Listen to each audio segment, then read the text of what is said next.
everybody, welcome. Glad you're here today. That's a screenshot right there of some of the supplies and what I've set up.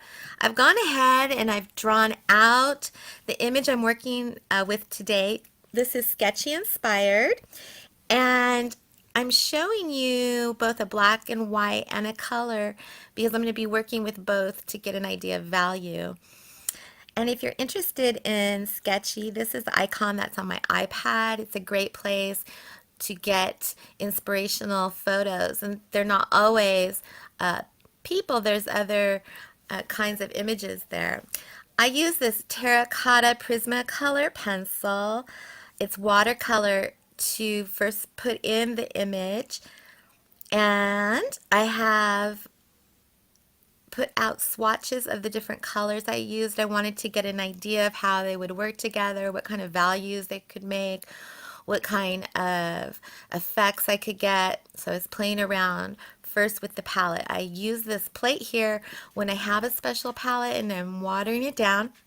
I'm really trying to get it watered down a lot because in this particular demo, I'm going to, the first step, be working very lightly. All right, these are all of the colors I'm starting out with. First, we have a Scarlet Pyrro by M. Graham and Company. It's on the orangish side. It's like bright orange. Then I hope I say this right, Rhodonite Genuine by Daniel Smith. That's pink. And then this one is the red Alizarin Crimson, Winsor Newton. And then I have a burnt Sienna by Cotman, which is a brown, but it has a lot of yellow tone to it. All right, I'm speeding up the video here. I'm using an assortment of the brushes, and I decided I'm going to go with the background first in that upper corner to give me an idea of how I want to address this particular piece. So this upper corner, I actually did a wash into wash. That means I wet it first and then I just put an applied color just in that one corner there. Now I'm mixing up some of the colors. I'm taking that burnt sienna there and mixing it with the red to actually get the skin tones now, and just doing it super lightly. And I did pick the burnt sienna because I felt it would make a nice skin tone if I could add some of the other warm colors into it. And I'm laying a little bit of the light tones into the shoe now. And I'm just going with the crimson. I tended to use a lot of crimson in this particular piece, the Alizarin Crimson, which is on the red side there. And sometimes I would mix it a little with the Rhodonite Genuine, which is more, it's pink. It's a pinkish color. Okay, so here is this technique I'm using where I'm just picking up with a little piece of paper towel.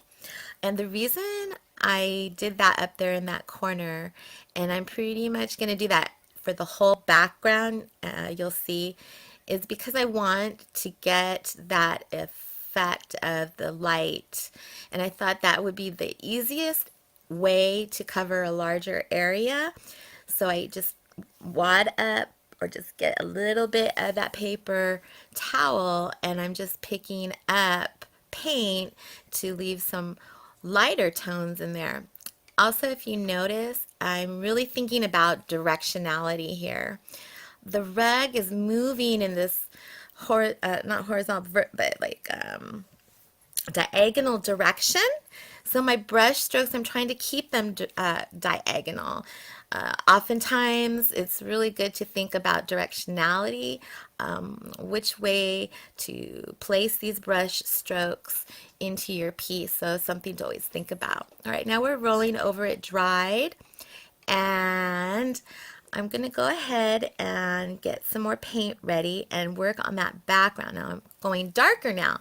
So the first phase was go light And then now I'm building up mid-tones as well as really dark tones.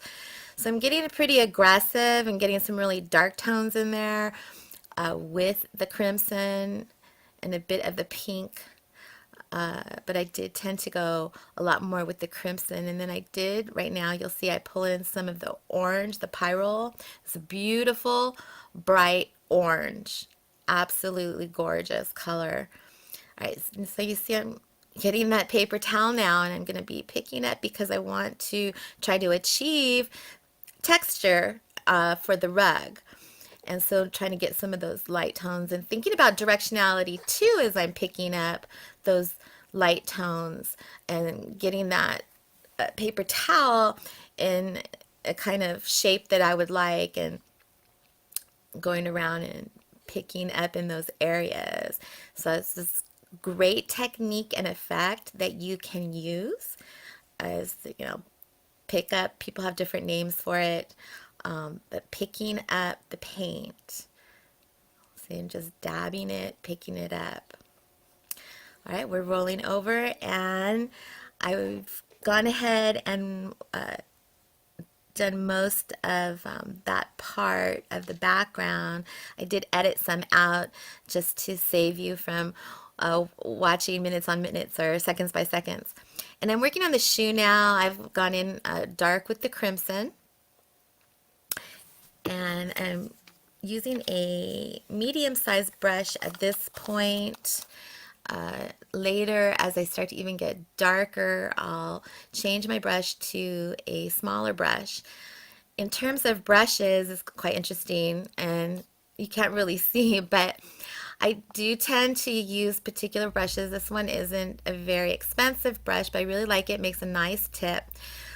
But sometimes some of the cheaper brushes that I have lose hairs, and I don't mind picking them up, but for some people that could be an issue. So, you know, when purchasing brushes, you know, you got to think about it. I do have a few nice ones that I acquired over some time, but I do gravitate to these particular ones that make a nice point, I think, and that can spread out nicely. So I'm working on the tones there, and we are transitioning over.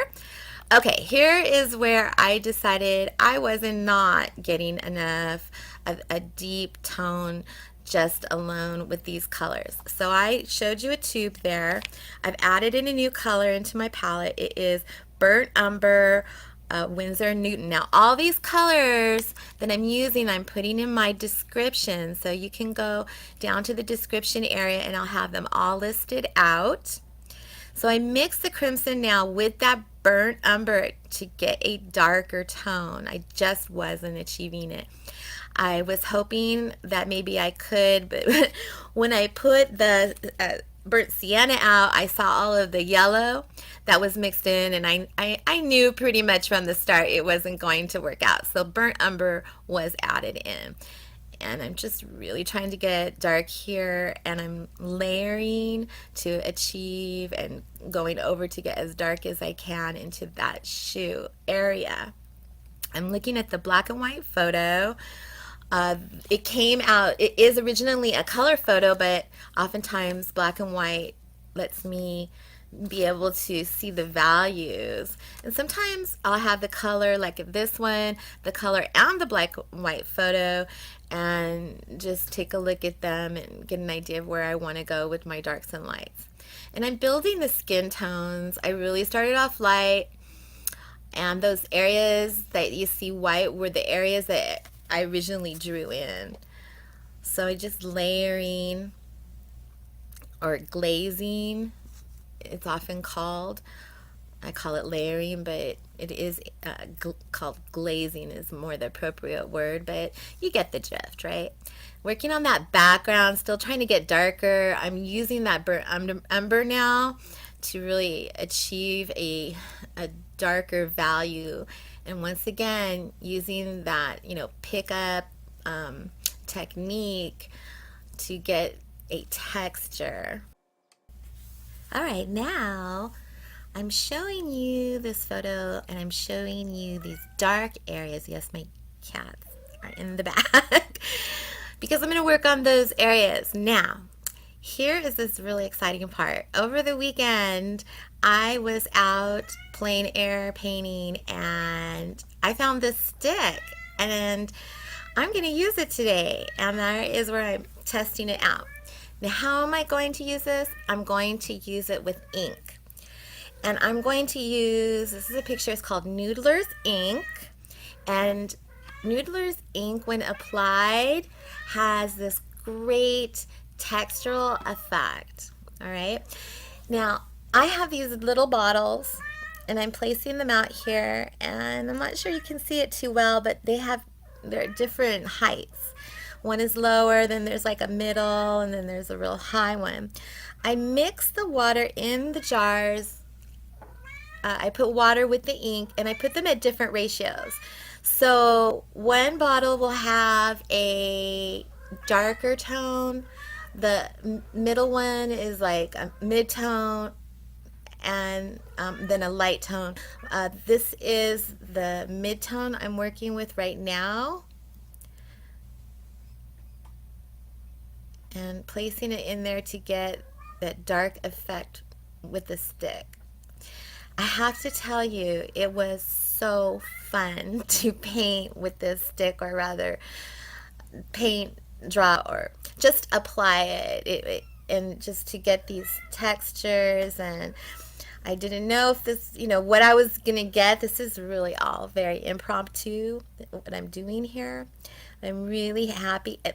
And maybe not so much maybe with how it turns out, even though I'm happy with that, but just the experience of working with a stick was so fun. Just like this freedom going on there, and being able to, and the reason I picked this stick is I wanted, once again, to be able to address these textural areas that are in large quantities of the background. And just going again with directionality, going in that diagonal direction.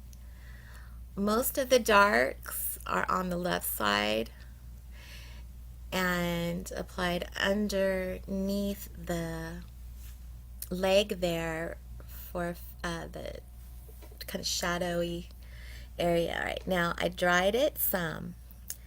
Now just some, because I really wanted to go back and work. And now this is my darkest bottle.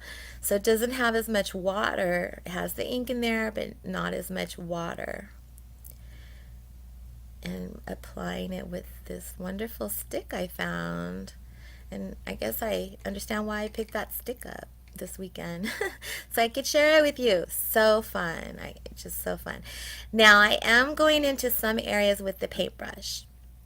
So I have my really small paintbrush and going into some of those really detailed areas I want, and thinking about some of the shapes and where I want to put some tones, etc.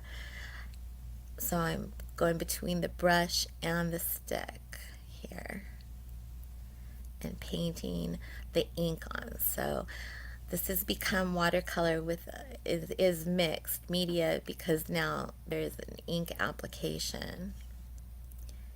Getting those really dark tones in there for this texture for this rug.